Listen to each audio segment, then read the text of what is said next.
Hello बच्चों, welcome back to my channel mission IIT JEE. आज जो हमारे पास प्रॉब्लम है वो है 2025 के जेईई एडवांस के पेपर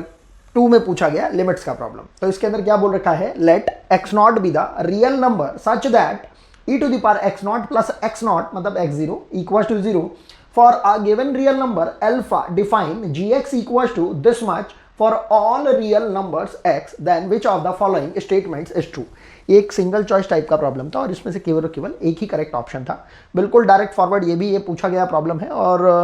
ये बहुत ही इजीली आप इसको सॉल्व कर सकते हैं। तो इसको चलिए करना स्टार्ट करते हैं। हमने क्या करा, सबसे पहले अपने इस एक्सप्रेशन को ले लिया gx को और इस gx को हमने थोड़ा रीअरेंज करके लिखा। वो कैसे, हम देख पा रहे हैं स्टार्टिंग की ये जो दो टर्म्स है इसके अंदर से 3 एंड x कॉमन निकल सकता है एंड ये जो बाकी की ये जो दो टर्म्स है इसके अंदर से अल्फा एंड माइनस कॉमन निकल सकता है। तो हमने इस तरीके से कर दिया है। तो ये हो जाएगा हमारे पास, हमने देखो 3x कॉमन ले लिया है, बच कितना रहा है e to the power x plus का 1 एंड यहां पर कितना हो रहा है हमारे पास माइनस का अल्फा कॉमन ले लिया, ये हो रहा है हमारे पास e to the power x plus का x और इसके होल अपॉन में हमारे पास कितना आ रहा है 3 upon e to the power x plus का 1। इसे अगर हम थोड़ा सा रीअरेंज करके अगर लिखते हैं तो हमारे पास बनने वाला जो एक्सप्रेशन है वो कैसा हो जाएगा, देखो 3 से 3 कैंसिल आउट हो जाएगा, यहां पर कितना बचेगा केवल x माइनस अल्फा टाइम्स और अपॉन में 3 भी रहेगा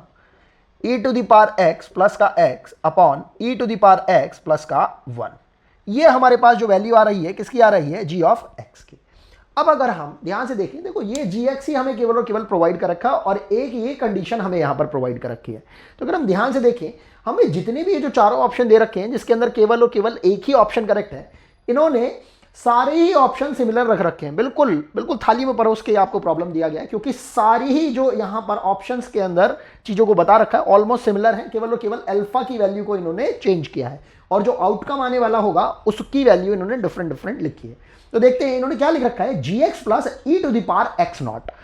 और अपॉन में कितना कर रखा है x माइनस x नॉट। तो बहुत ही सिंपल सी बात है, अगर हम यहां पर ही अपने एक्सप्रेशन को थोड़ा सिंप्लीफाई करने की कोशिश करते हैं और ऐसा सा बनाने की कोशिश करते हैं तो शायद हमें जो रिजल्ट है वो ज्यादा इजीली ज्यादा जल्दी मिल पाए। तो हमने क्या करा, दोनों ही साइड में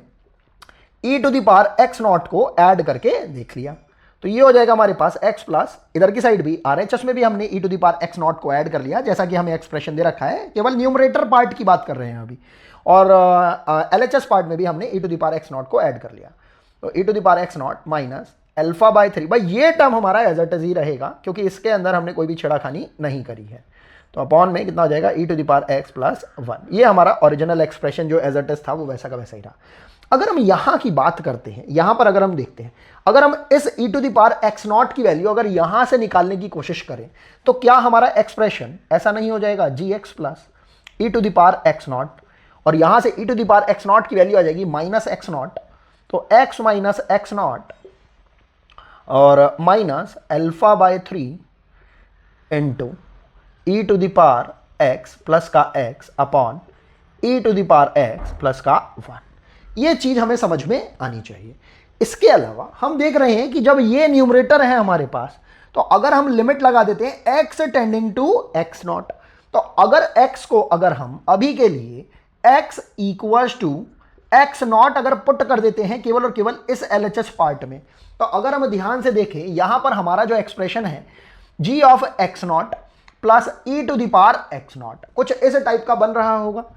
और इसकी वैल्यू अगर हम ध्यान से देखें वो कितनी बन रही होगी, यहां पर x को अगर हमने x नॉट कर दिया, यहां पर इसे लेट करके बोल देते हैं लेट,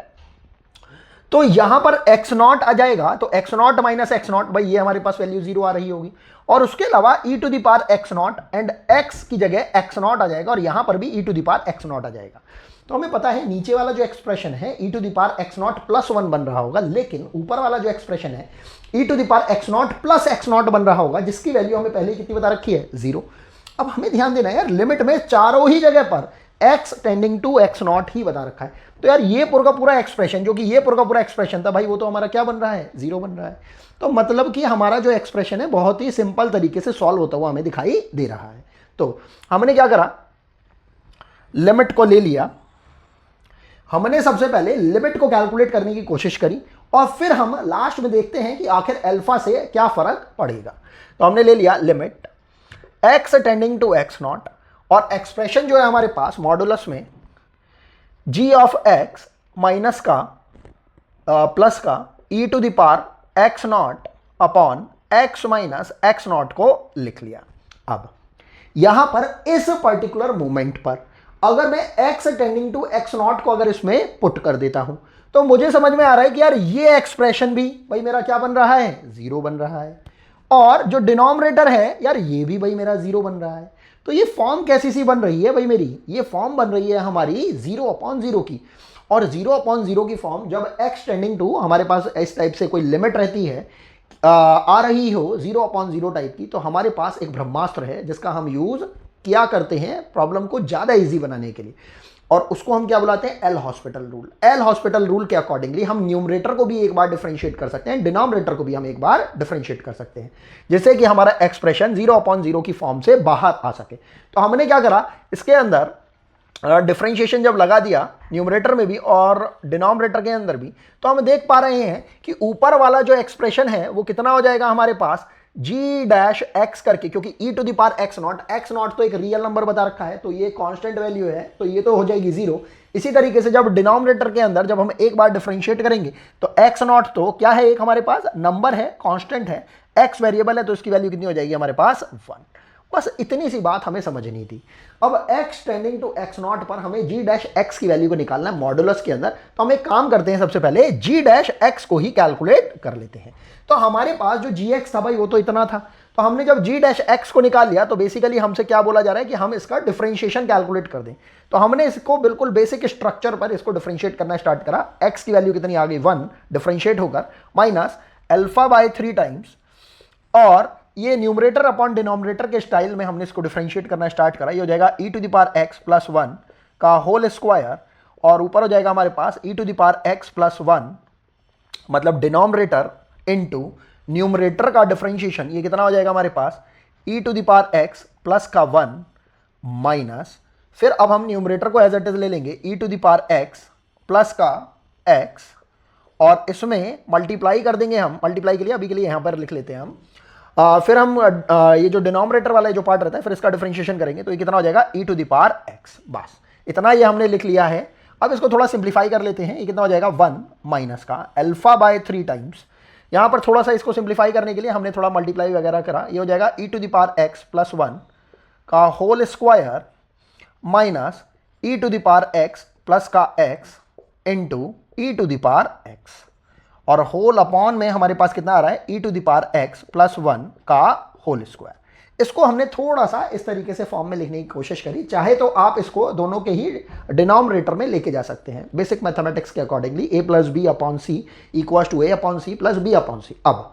हमें अल्टीमेटली जब लिमिट निकालनी होगी x tending to x not पर g डैश x में, तो हमें बेसिकली ये g डैश x नॉट निकालना होगा। तो अभी के लिए अगर हम g डैश x की बजाय x नॉट अगर निकाल लेते हैं तो हमारे लिए ज्यादा इजी हो जाएगा। तो हमारे पास वैल्यू कितनी आ रही है 1 माइनस, देखो ये सारा का सारा मॉडुलस में कैलकुलेट करना पड़ेगा लिमिट निकालते हुए, क्योंकि अभी gx जो हमारे पास फंक्शन दे रखा है वो तो मॉडुलस में दे नहीं रखा है, ना ही g डैश x हमारा मॉडुलस में आ रहा है, तो इसलिए हम इनको ऐसे ही सॉल्व कर रहे हैं। तो अल्फा बाय 3 टाइम्स ऑफ, ध्यान से देखेंगे यहां पर तो हमारे पास वैल्यू कितनी आ जाएगी e to the power x not plus, क्योंकि हमने x को क्या पुट कर दिया है x नॉट, क्योंकि x tending to x naught आ रहा है, तो x not plus 1 e to the power x not plus 1 का होल स्क्वायर माइनस, और इस e to the power x not को हमने लिख लिया है, और इसके आगे कितना आ रहा है e to the power x not plus x not, और ये ब्रैकेट क्लोज हो जाएगा, हमारे पास डिनोमिनेटर में कितना आ जाएगा e to the power x not plus 1 का होल स्क्वायर। बस अब ये बात अब समझने वाली रह गई है, बहुत छोटी सी सिंपल सी बात है जिसको इन्होंने थोड़ा सा घुमा फिरा के बोलने की कोशिश करी, लेकिन ये उसमें कामयाब नहीं हो पाए, क्योंकि ये बहुत ही सिंपल सा एग्जाम्पल था, बहुत ही सिंपल सा क्वेश्चन था। हम देख रहे हैं यहां पर हमारे पास e to the power x not plus x not बन रहा है, जिसकी की वैल्यू कितनी बन रही थी हमारे पास 0, तो भाई हमारी ये वाली पूरी की पूरी टर्म तो कितनी हो गई 0, लेकिन इसके ऊपर और इसके ऊपर कहीं कोई फर्क नहीं पड़ेगा, क्योंकि यहां पर प्लस x हमें नहीं दे रखा है। लेकिन न्यूमरेटर के अंदर बचने वाली टर्म कितनी बचेगी e to the power x not plus 1 का होल स्क्वायर, और डिनोमिनेटर में भी कितना बच रहा है e to the power x not plus 1 का होल स्क्वायर। ये दोनों एक दूसरे को कैंसिल आउट कर लेंगे। ये हम कब की बात कर रहे हैं, जब हम limit x tending to x not इस x g डैश x के अंदर पुट कर चुके होंगे। तो हमारे पास g डैश x नॉट की वैल्यू कितनी आ रही है 1 माइनस अल्फा बाय 3। बस अब हमने इसको ले लिया, तो हमारे पास limit x tending to x naught g dash x की वैल्यू बेसिकली कितनी आ रही होगी, ये हमने पुट कर दिया, लिमिट पुट कर दी, तो ये कितना हो जाएगा modulus of g dash x not, और ये वैल्यू हमारे पास कितनी आ जाएगी modulus of 1 minus alpha by 3। अब हमारे पास इस पूरे ही एक्सप्रेशन की, ये जो हमारे पास एक्सप्रेशन आ रहा था, इस पूरे की वैल्यू कितनी आ रही है modulus of 1 minus alpha by 3। इसी को ही अब ध्यान में रखते हुए हमें अपने चारों के चारों ऑप्शंस को चेक करना है। जब हमने अल्फा इक्वल टू 2 पुट करा, अल्फा इक्वल टू 2 पुट, तो हमारे पास वैल्यू 0 नहीं आ रही है, तो भाई ये भी गलत हो जाएगा। अल्फा इक्वल टू जब हम 2 पुट कर रहे हैं तो हमारे पास वैल्यू 1 भी नहीं आ रही है। जब हमने अल्फा इक्वल टू जब 3 पुट करा तो हमारे पास वैल्यू कितनी आ रही है 0 आ रही है, यही हमारा करेक्ट ऑप्शन हो जाएगा। जब हमने अल्फा इक्वल टू जब 3 वैल्यू पुट करी तो 1 माइनस 1 अपॉन 1 हो जाएगा, तो 1 माइनस 1 हो जाएगा, तो वैल्यू कितनी आ जाएगी हमारे पास 0। कब? व्हेन अल्फा की वैल्यू इज टेकन एज 3। यहां पर भी देख सकते हैं अल्फा की वैल्यू अगर 3 रखी तो 2/3 भी नहीं आएगा। तो हमारा रिक्वायर्ड आंसर और करेक्ट ऑप्शन कितना आ रहा है, option C, when alpha equals to 3 then we will be getting limit x tends to x naught modulus of a g of x plus e to the power x naught upon x minus x naught equals to 0। यही हमारा required answer हो जाएगा। I hope आपको ये problem समझ में आई होगी। Generally limit की प्रॉब्लम जो रहती है वो बिल्कुल डायरेक्ट फॉरवर्ड ही रहती है, कभी कभार हमें इसके अंदर एक्सपेंशन भी यूज़ करना पड़ जाता है, जो कि शायद मैं आपको प्रीवियस वीडियोज़ के अंदर पहले भी बता चुका हूँ। तो खैर मिलते हैं आपसे नेक्स्ट वीडियो के अंदर कुछ ऐसी अच्छी प्रॉब्लम्स के साथ। अभी के लिए थैंक्स फॉर वॉचिंग।